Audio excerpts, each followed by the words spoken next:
So kita dah mulakan dengan rasminya program kita. So Assalamualaikum warahmatullahi wabarakatuh dan selamat pagi semua. Terima kasih kerana kesudian anda untuk join program Safety Leadership at Work yang akan dikendalikan oleh Cikgu Aziz. Jadi pada hari ini kita akan bermula sekarang 10.08 dan akan diakhiri pada jam 12 nanti. Okay. So objektif program ni adalah untuk membantu anda untuk melaksanakan OSH dengan lebih baik di tempat kerja anda, tak kiralah sebagai safety practitioner ataupun sebagai safety committee, wakil pekerja atau wakil majikan. Yang pentingnya ialah hari ini kita akan belajar daripada Cikgu Aziz. Cikgu Aziz adalah seorang presenter yang saya sangat hormati dalam bab leadership sebab beliau telah lead safety department dalam beberapa company multinational daripada FMC sampai ke teknik. Itu yang saya tahulah, yang sejarah sebelum-sebelumnya ada banyak lagi. Baik. Okay. So dengan tidak membuang masa, saya akan serahkan kepada Cikgu Aziz sesi ini. So silakan Cikgu Aziz. Okay, Assalamualaikum, selamat pagi semua. Boleh dengar suara saya? Kalau boleh dengar, bagi jempol tap jari tu sikit. Thumbs up, thumbs up. Thumbs up. Okey tuan-tuan, sebagai permulaan kita nak buat sikit ice breaking yang mudah lah tuan. Saya panggil sebagai dalam jangkauan within reach dalam jangkauan COVID-19 safety kit. Okey, kita nak cuba dulu nak tengok apa yang tuan-tuan bawa pada pagi ni tuan. Tuan-tuan ada tak medical mask? Boleh tunjuk medical mask? Can you show it? Medical mask. Especially yang tempat kerja lah, tempat kerja mesti ada lah. Kalau kat rumah ni option, dimaafkan, ada medical mask. Ada mencari. Okay, rumah ada. Okay, medical mask. Tuan-tuan ada tak polybag, plastic bag macam ini? Atau yang seangkatan dengan dia? Ada, kalau ada tunjuk. Pasal bila kita tak pakai benda ni, kita boleh simpan ataupun buang dalam plastic bag begini lah. Ada? Malam macam ada cikgu. Malam macam ada. Ada? Kalau ada tunjuk? Tak ada. Okey, nasib Cik Rahman. Ada Okay, how about this one? You ada benda ni tak? Ada alcohol swab. Alcohol swab. Ada? Alcohol swab. Kita boleh keluarkan dan kita boleh gunakan untuk bersihkan permukaan. Ada benda-benda macam ni? Ke tuan-tuan pakai minta cleaner yang buat kan? Lap-lap, pak meja, ada macam ni? Alcohol swab. Tak ada tak apa. Anda boleh beli di farmasi berhampiran dengan RM5. Pastikan dia punya alkohol punya level sesuai lah. 60 or 70% lah. Okay. Ni ada tak?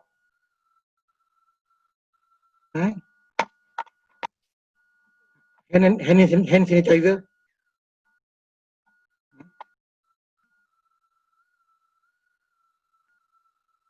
Okey, terima kasih ada standby semua Okey.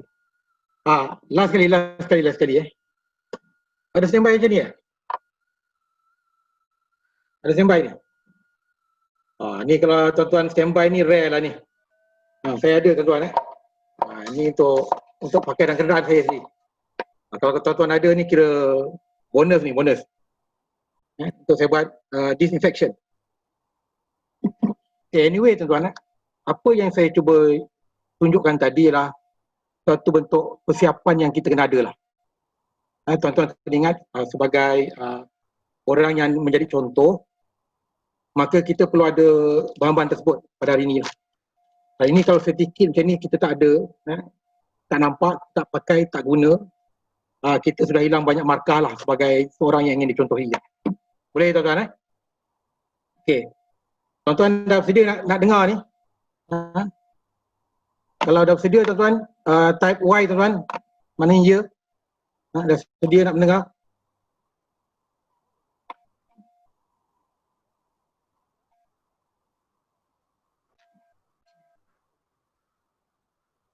Okey tuan. So, bagaimana kita nak mulakan? Okey, begini.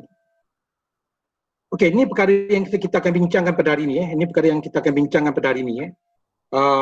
Actually ada 3 perkara penting yang saya akan bincangkan pada hari ini. Pertama tentang kepentingan leadership. Lepas tu kita akan lihat beberapa teori leadership yang ada. Teori ni penting tuan-tuan pasal kita nak kena ada satu baseline untuk kita bergerak. Kita tak boleh guna teori-teori sendiri saja. So kita ada teori leadership. Cuma bila saya kata teori, di sana ada kelemahan. Tuan-tuan kena faham bila kata teori atau model, di sana ada kelemahan. Lepas tu kita akan tengok 5 peringkat kepimpinan. 5 peringkat kepimpinan. Dan perkara yang kita bincangkan pada hari ini ialah ni 2. Ini kita bincangkan pada hari ini lah. Tapi di surface, tuan-tuan lebih faham lah. Kenapa tuan-tuan, modul ni yang sebenar, dia akan ambil masa 16 jam. Untuk kita dapat kemahiran asas. 16 jam. Jadi benda 16 jam nak jadikan 2 jam ni agak susah tuan-tuan. Jadi yang ujung nanti saya akan bagi satu surface punya expression supaya tuan-tuan lebih faham. Okey. So ni 4 perkara yang kita nak capai pada hari ini. Pertama ialah kita nak belajar dari kesilapan. A good leader, great leader, dia akan belajar melalui kesilapan yang ada lah. Kedua, kita akan explore tentang safety culture. Safety culture ni penting tuan. Kita kalau belajar dalam kursus SSO, tuan-tuan ada belajar ke pasal safety culture dalam kursus SSO? Ada tak belajar safety culture dalam kursus SSO? So kalau ada, tuan-tuan jawab ya lah tu, kalau ada. Ada belajar safety culture dalam kursus SSO? Kalau tak ada, tuan-tuan jawab no lah. Dalam kursus SSO, kita tak ada belajar safety culture. Ada atau tidak? Ada ya, tak ada no, N. Tak ada tak ada tak ada tak ingat. Okay, no, yes. Alright. Okay, basically dalam kursus SSO memang kita tidak ada tajuk spesifik tentang budaya lah tuan. Memang tak ada. Jadi pada hari ini peluang untuk kita calibrate. Kenapa nak calibrate tuan-tuan? Kerana budaya itu sendiri, budaya keselamatan itu sendiri ada kurang lebih 51 definisi. Ada 51 definisi. Jadi ini definisi apa yang saya akan gunakan. Jadi saya akan terangkan. Kemudian kita akan tengok tentang basic component of leadership. Ini yang kita nak faham betul. Akan ada 3 teori yang akan saya gunakan. Dan keempat, kita akan tengok sedikit tentang leadership style. Leadership style. Tuan-tuan akan buat survey dan sebagainya. Lepas tu kita ada Q&A lah. Okay, sesi kita hari ini kita akan pecahkan pada 2 sesi lah tuan-tuan. Sesi pertama, lepas tu nanti kita akan rehat sekejap 5 minit. Tuan-tuan mungkin ada biological break 5 minit rehat. Lepas tu kita akan sambung semula. Dan in between, kalau saya buka untuk question and answer, tuan-tuan boleh bertanya lah. Tuan-tuan boleh bertanya. Okay tuan, kita mulakan dulu. Okay tuan, this is very important. Okay. Tuan-tuan tahu tak dalam kebanyakan training yang kita pergi, bila kita balik ke rumah, kita balik tempat kerja, kita kadang-kadang blur apa yang kita nak buat. So, apa yang berlaku tuan-tuan dalam training yang tuan-tuan pergi, kebanyakannya dia jadi maklumat saja. Jadi apa yang saya nak buat pada hari ini tuan-tuan, saya bukan nak bagi maklumat saja, tetapi saya ada maklumat yang tuan boleh bertindak, which is I call it actionable knowledge. Jadi ini hari tuan-tuan, kalau tuan-tuan ada print dokumen ni, tuan-tuan akan buat catatan perkara-perkara penting yang tuan-tuan dapat yang perlukan tindakan. Siapa perlu bertindak? Tuan-tuan mungkin boleh bertindak, supervisor mungkin boleh, tuan-tuan namakan untuk bertindak, pekerja pun boleh, by department pun boleh. Jadi, at the end of the day, tuan-tuan akan ada pelan tindakan tuan-tuan sendiri tentang tajuk ni. Tuan dapat? Boleh faham? So tuan-tuan tulis plan kita nak sebut. So this is ini benda yang saya harapkan yang tuan-tuan dapat buat. Kerana apa penting tuan? Pasal tuan-tuan akan ditanya nanti apa yang tuan-tuan dapat. Takkan tuan-tuan kata nota, okay ni cik ni nota yang ada ni, tak cukup. So you can generate action plan untuk tuan-tuan bertindak selepas kelas hari ini. Okay. Boleh faham Kalau boleh faham tolong tunjuk sikit, tak jempol sikit. So ni arahan yang pertama. Catatkan dalam action plan masing-masing. Okey, kita mulakan dengan tajuk yang pertama, topik yang pertama, the importance of leadership, kepentingan leadership. Okay. Siapa sini yang pernah dengar atau pernah ikut video ataupun belajar tentang Titanic? Siapa sini pernah belajar pasal Titanic? Ni bukan Titanic yang dekat dalam TV tu, yang dekat dalam wayang tu, bukan. Ni belajar safety, belajar perspektif safety dalam Titanic. Siapa pernah dengar? Siapa pernah explore? Kalau pernah tuan-tuan bagi saya cap jempol lah tuan. Saya nak tengok ni berapa banyak yang pernah dengar ni. Memang tak pernah dengar, ternganga semua tu. Okey tuan-tuan, dalam Google Classroom saya ada share satu link tentang video Titanic. Tapi itu sebahagian kecil saja. Saya punya advice kalau tuan-tuan nak belajar banyak pasal kepimpinan, Titanic satu peristiwa yang kita boleh belajar. Okey tuan, saya mulakan dulu dengan cerita ni, Titanic. Jadi the Titanic, ini adalah kapal Titanic tuan, yang ditakdirkan tenggelam pada pelayaran yang pertama. So this is Titanic. Okay, apa yang berlaku tuan? Okay. So Titanic ni bila dia belayar tuan, dia kata dia akan membuat kejutan. Dia sepatutnya sampai hari Rabu pagi, dia kata pada dunia, kita akan kejutkan dunia dengan sampai pada hari Selasa malam. Titanic. So dia sepatutnya reach New York. Tapi pada hari kejadian dia tenggelam di tengah-tengah lah. So ini laluannya Titanic. Dan ini dia timeline tuan-tuan. Timeline dia adalah 8 April. Dia boleh belayar dan dia supposed to reach 19 April. Bagaimanapun tuan-tuan apa yang berlaku, pelayaran tersebut sebenarnya delay tuan-tuan. Dia sepatutnya travel pada March, 20 March. Maknanya ada penangguhan. Penting tuan-tuan kalau tuan-tuan terlibat dalam siasatan kemalangan, latar belakang kejadian kemalangan tersebut perlu disiasat dengan baik. Jadi kes Titanic ni, isu dah timbul sebelum daripada kapal tu belayar lagi lah. So pelayarannya delay. Kenapa delay? Berlaku pelanggaran pula tuan-tuan. Dan Titanic ni pun hampir-hampir berlanggar, masa mereka awal. So dia belayar pada terakhir ni. Okay. So sedikit latar belakang Titanic tuan-tuan. Pada zaman tersebut UK lah kuasa besar tuan-tuan. Empayar British besar tuan-tuan. Dia ada 488 juta rakyat yang dikuasai. Dia memang besar. Empayar dia sangat besar. Dan tuan-tuan nampak faktor-faktor sebegini merangsang perkara-perkara sebegini lah. So di UK situation. Dan US pula masa tu ialah tempat di mana ekonomi tengah berkembang. Jadi pelayaran kapal daripada UK ke Amerika didorong oleh banyak faktor. Jadi you perlukan kapal yang besar supaya boleh ekspor import dengan baik, orang boleh pergi dengan ramai. Instead of you kena berulang-ulang kali dengan kapal yang kecil. Tuan-tuan bayangkan ni spek jadi sharing of Jerman pernah saya sebut juga adalah kuasa besar. So this is spek kapal tersebut. Tuan-tuan ni spek kapal tersebut yang maksud tu ialah kapal yang teragung lah. I can say kapal yang teragung pada waktu tersebut.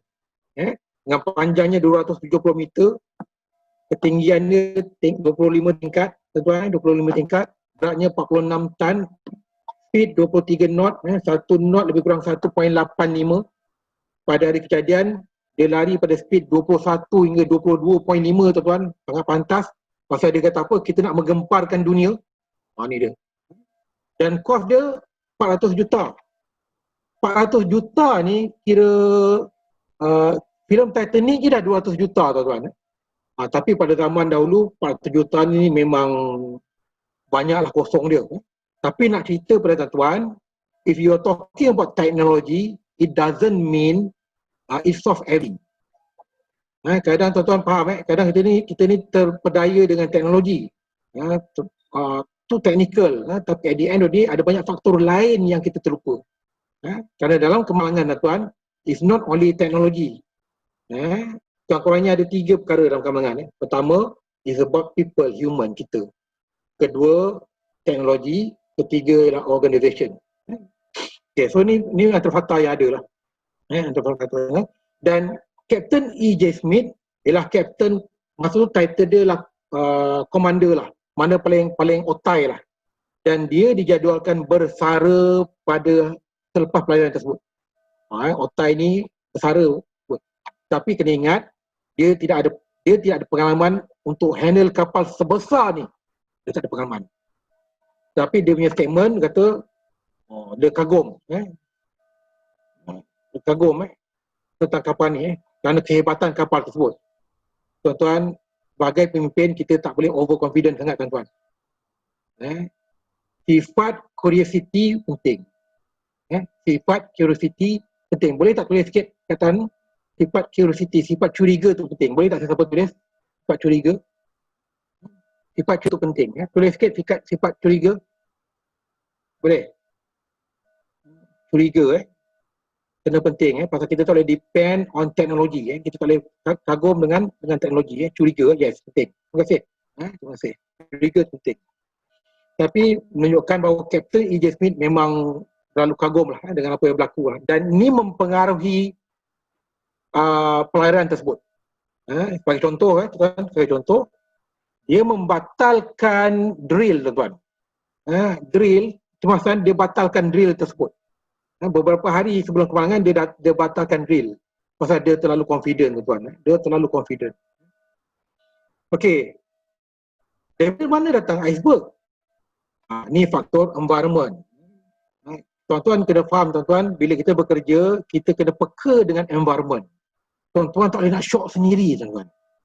A good leader mesti peka dengan environment, dengan persekitaran kita.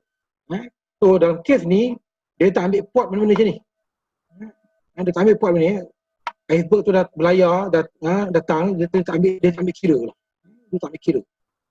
Dan tuan-tuan, ni yang menarik tuan-tuan. Sebelum kejadian berlaku, ada mesej dah diterima. Tapi tuan-tuan tengok, masa tu dia punya telegrafik, wireless telegraph, antara yang tercanggih pada zaman tersebut, tapi breakdown pada hari kejadian. Tuan-tuan kena ingat tuan-tuan, benda yang canggih sekalipun, dia akan breakdown. So bila you breakdown, you must have a backup plan. Kita mesti ada backup plan. Tolong tulis sikit backup plan. Backup plan is very important. A good leader mesti ada backup plan. Backup plan. Kenapa tuan-tuan? Bila dia tak ada backup plan, apa berlaku tuan-tuan? Okay, ni maklumat yang telah di-share ni. Ni maklumat telah di-share dan maklumat tersebut tak sampai. Ni kapal-kapal berkata ni dah sound ni. Ada air batu besar, tak sampai.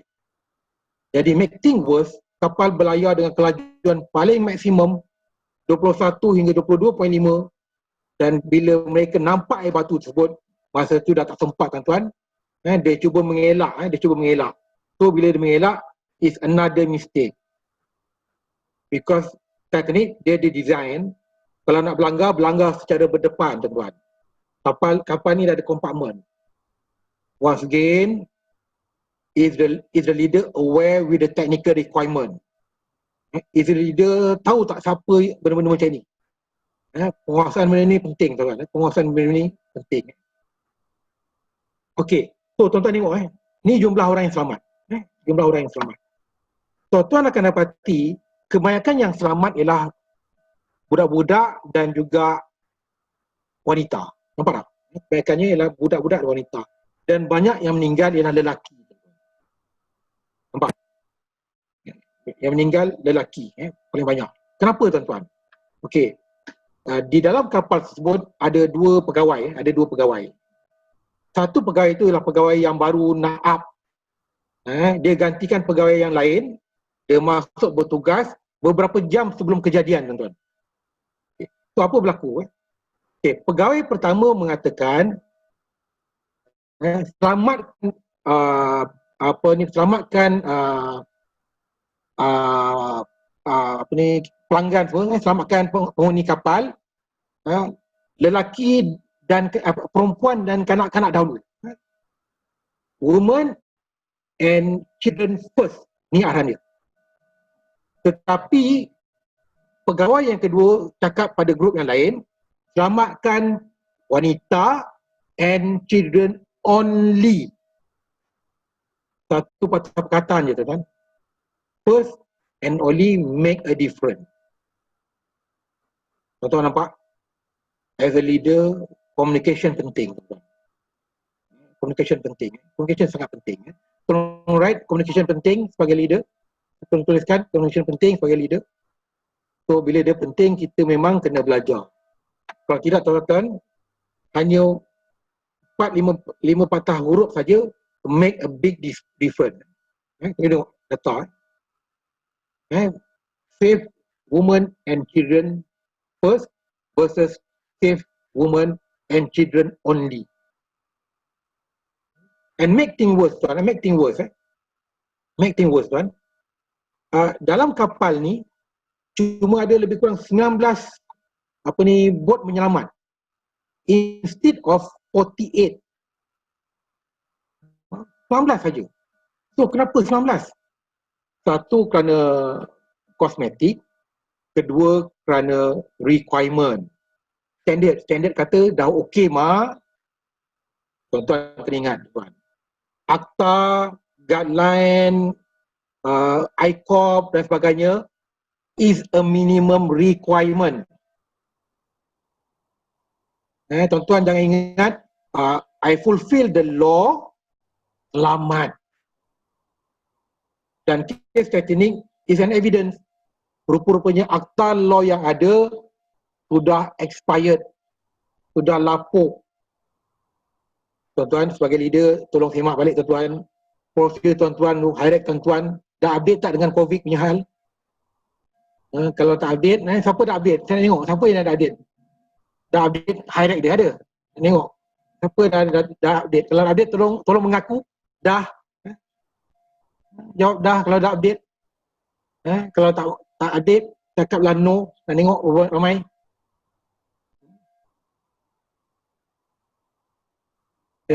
Boleh? Okey tuan. That is teknik. That is teknik. So ada banyak benda yang kita boleh belajar teknik. Banyak benda yang kita boleh belajar.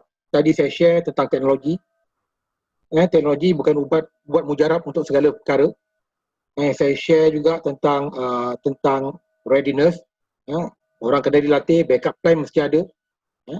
Saya juga share tentang communication, which is very important for the leader. Dan kalau leader alpha, kita tak boleh berlaku. Okey tuan, saya nak cerita pasal saya tuan-tuan. Okey, pada tahun 1998, saya bekerja di sebuah kilang seramik tuan-tuan. Tuan, saya bekerja di sebuah kilang seramik. 1998 saya kerja kilang seramik. Kilang buat jubin tuan. So ni kilang tu. Okey. Telah berlaku satu kemalangan. Kemalangan tuan. Apa jadi tuan-tuan? Tangan pekerja tersebut telah tersepit dekat conveyor. Tuan-tuan, telah tersepit dekat conveyor tuan. Okey, tersepit dekat conveyor. Okey. So ceritanya begini tuan. Pada hari tersebut saya terima seorang pekerja baru tuan. Saya terima seorang pekerja baru. Pekerja ni umurnya 20 tahun. Berapa umur dia? 20 tahun. This is his first job. Dia ni datang dari Felda tuan-tuan. Felda di Kota Tinggi. Datang dari Kota Tinggi, Felda. Kerja di Pasir Gudang. So, this is first job. Dia masuk kerja pukul 8.30. Pukul 9, HR dan hand over pada saya. Saya mesti ialah eksekutif pengeluaran tuan-tuan. 8.30 masuk, 9 dah hand over. Bila hand over pada saya, mudah je. Pucuk dicerita ulang mendatang, kita assign the first job. Saya assign the first job. Apa first jobnya? Angkat jubin, letak atas conveyor. Pastikan jubin ni penuh dan pastikan jubin ni jangan jatuh. So this is my instruction. Saya observe setengah jam, lepas tu saya tinggalkan. Tuan-tuan ingat apa yang saya beritahu, penuhkan conveyor, jubin jangan jatuh, jubin jangan pecah. That's it. Clear tuan-tuan? Okay. So kurang lebih pukul 1, saya didatangi oleh seorang pegawai, dia kata, Cik Aziz, budak tadi tangan dah tersepit. Tangan dah tersepit. Tuan-tuan, hari tersebut supervisor saya hilang tuan-tuan. Okey, ciri-ciri orang yang sibuk. Tolong tulis ciri-ciri orang yang sibuk. Ciri-ciri orang yang sibuk. Dia punya masa sangat dia selalu hilang lah tuan-tuan. Ini ciri-ciri orang yang sibuk. Hilang madam tuan-tuan. Jadi kalau tuan-tuan dalam kategori ni memang hebat tuan-tuan. Memang tuan-tuan memang sibuk lah. So supervisor sebut hilang tuan-tuan. Hilang pada hari tu tak ada. Cik sibuk. Terima kasih Cik Amir. Hilang masa kerja. Hilang masa kerja. Okay, so apa saya buat? Saya hantar dia ke hospital. Okay tuan, di hospital tuan, doktor bagi rawatan dan dia MC selama 2 bulan tuan. 2 bulan. 2 bulan. So bila saya balik semula, saya kata pada HR, ingat tuan ni tahun 1997-98 saya beritahu pada HR, okay, budak tadi sudah masuk hospital, MC 2 bulan, aku nak kau handle. Ini ciri-ciri zaman dulu lah tuan. Tak tahu dah sekarang berlaku tidak. Kita lepaskan pada HR. Masa zaman tersebut tuan-tuan, orang-orang safety ni baru nak up. Jadi syarikat kami tak ada orang safety. Kita tolak. Tai Chi. Oh, Tai Chi. Tuan-tuan pandai tak Tai Chi tuan? Tuan-tuan kena pandai Tai Chi tuan-tuan. Kalau tuan-tuan tak pandai Tai Chi susah. Tuan-tuan kena pandai Tai Chi. Okey. Kenapa saya nak bercerita benda ni tuan-tuan? Kenapa saya nak bercerita? Kerana tuan-tuan, I make a mistake. Saya membuat kesilapan. Ular minum kopi kat warung tepi lah tu construction lah tu. Saya pun dulu macam itu tuan. Okey. So apa yang berlaku tuan? Okey tuan-tuan, tuan-tuan akan dengar ada selingan sikit pasal pada waktu sekarang ni di depan rumah saya ni ada pekerja tengah buat angkat sampah lah tuan-tuan. Jadi selingan tu saya ada sikit bising lah. Okey tuan. So kenapa saya nak cerita benda ni tuan-tuan?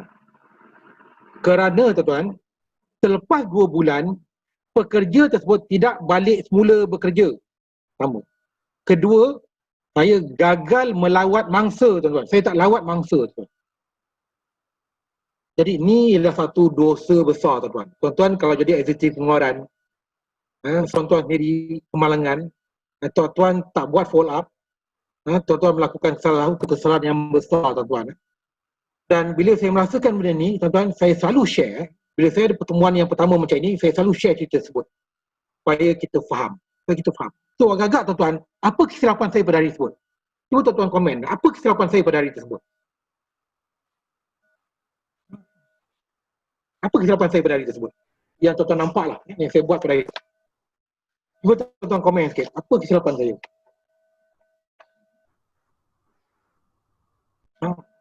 Kebanyakan pekerja tiada, saya tak jaga kebanyakan pekerja, okey, boleh. Lack of training, betul tuan-tuan. Pagi tu 8.30 masuk, 9 bagi pada saya, 9 suku dapat kerja tuan. Lack of supervision, betul.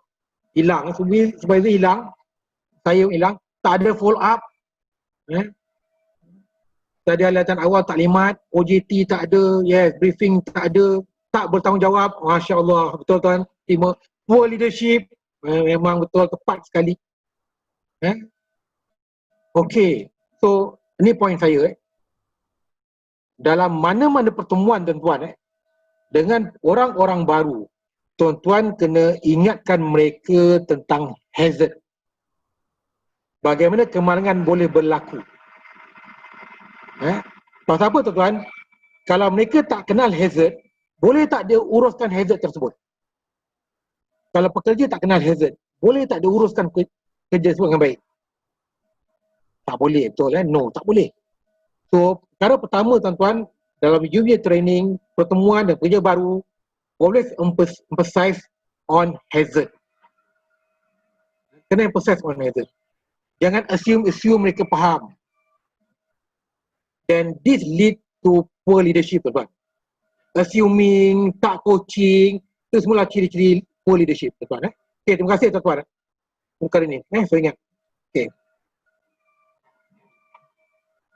Okay tuan, so 4 nasihat saya. 4 nasihat saya.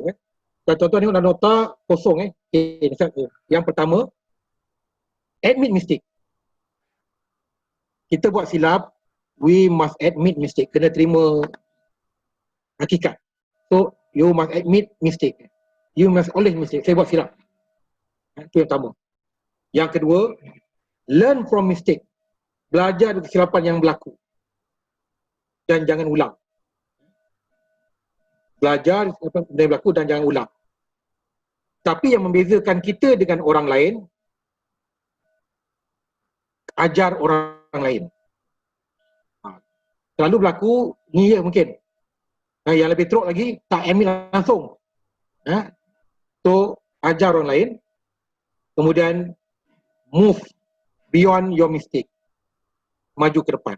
Baiki semula. So, kalau tuan-tuan ada 4 ciri-ciri ni, tuan-tuan sudah ada ciri yang baik sebagai, kalau kata leaders lah. Tuan-tuan ada ciri yang baik. So, 4 ciri ni penting. So, apa ciri yang pertama? Admit mistake. Kedua, tuan tulis admit mistake. Kedua, belajar kesilapan. Jangan ulang. Ketiga, ajar orang lain. Keempat, move beyond your mistake. Move beyond your mistake. Ini benda ni penting. Benda ni penting. Okay. Okay. Iceberg of ignorance, tuan. Iceberg means air batu. Iceberg of ignorance means kejahilan. Okay, tuan-tuan. Siapa yang tak pernah tengok benda ni? Yang pertama kali lah nampak. Macam tak pernah nampak. So kata ya, tak pernah tengok. Tak pernah tengok. Tak pernah tengok, you kata ya. Boleh tuan? Tak pernah tengok. Siapa tak pernah tengok? Saya tengok. Berapa ramai tak pernah tengok benda ni? Iceberg of ignorance. Tak pernah tengok dengan material ya. Okay. Iceberg of ignorance penting tuan-tuan. Okay, terima kasih Lesson learned, admit mistake, no repeating. Tengok gambar je. Oh, hebat. Tengok gambar okey lagi Okay. Okay, ni penting tuan. So apa berlaku tuan-tuan Iceberg of ignorance menceritakan tentang blind spot yang ada dalam tempat kerja kita. Bila kita disconnect dengan mereka yang berada di bawah sekali, which is frontline employees. Disconnect. Bila kita terputus hubungan dengan pekerja di bawah. Pada hari ini tuan-tuan kena ingat kalau nak dapat jawapan yang paling tulus mulus, kita kena dengar daripada siapa? Daripada yang di atas ke daripada yang di bawah tuan-tuan? Pengalaman tuan-tuan lah. Kalau tak dapat nak dengar status yang paling bagus, status terkini, masalah tempat kerja, dengan siapa yang kita patut dengar tuan-tuan? Ini pengalaman tuan-tuan. Siapa yang tuan-tuan akan cuba fahamkan? Tuan-tuan dengar daripada orang bawahan atau tuan-tuan dapat daripada orang atasan? Siapa? Yang di atas ke di bawah? Tuan-tuan punya situasi macam mana? Cuba tuan-tuan komen sikit. Tuan-tuan akan dengar mana? Atas ke bawah tuan? Nak dapatkan cerita yang sebenar.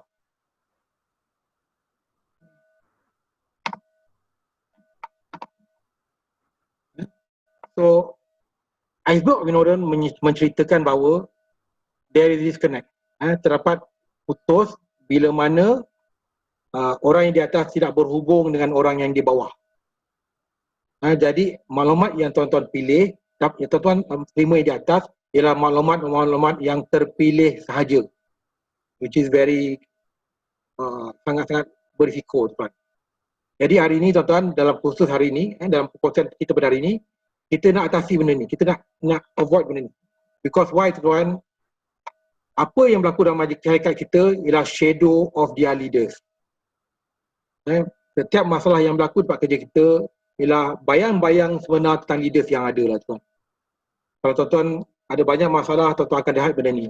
So ini hari tuan-tuan, kita harapkan kita boleh explore benda ni.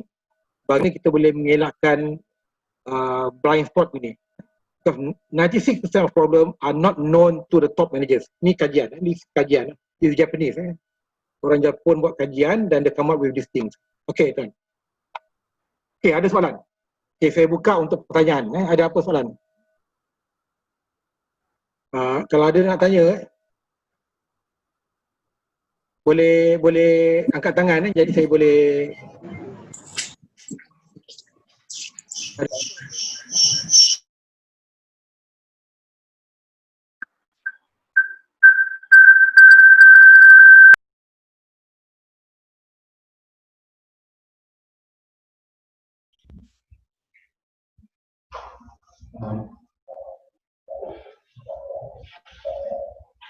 Sekiranya nak bertanyakan soalan, boleh unmute dan kemudian tanyakan soalan anda.